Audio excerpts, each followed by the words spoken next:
This is personal to me because my grandparents were Holocaust survivors. My grandparents were living on the border of Romania and Hungary when the Nazis started to expand in Europe. And my grandparents did nothing other than live there.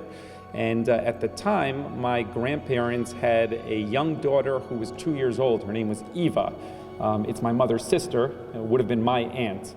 And as the Nazis moved forward, they rounded up my family and they put them into a cattle car and they took them to Auschwitz, which was the central or most notorious concentration camp of them all, where they had the crematoriums where they burned people, and they had the gas chambers where they would put people in to die.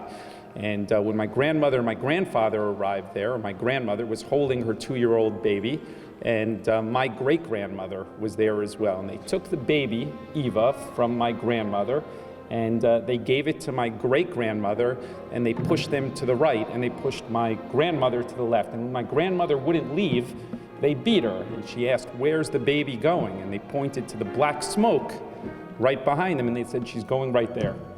So I share that with you because it's very personal to me, and it's personal because it impacts my family, but more so, not only the 6 million people that had a similar fate, but the millions of others that weren't Jewish that died as well, those that were protecting other people, those that were part of other races, other religions that were executed as well. So this is not solely about recognizing the Jewish aspect of it, but it's far more than that. My mother's here today, who is Eva's sister, and I recently posted, for those of you who are on social media, I posted a picture of Eva, the one picture that exists of her being 2 years old. And you'd see a picture of her, she looked like every single other 2-year-old that you would have known. And she didn't see a life beyond that. So we're here today to commemorate all of those people that died, and the importance of it is because recognizing what happened ensures that it'll never happen again. And that's why we're here. And it's not only about Jews, it's about the Muslim community and the Christian community. It's about different races, whether you're Hispanic or African American. We talk a lot about tolerance. And we should recognize in school and as adults that tolerance is the floor.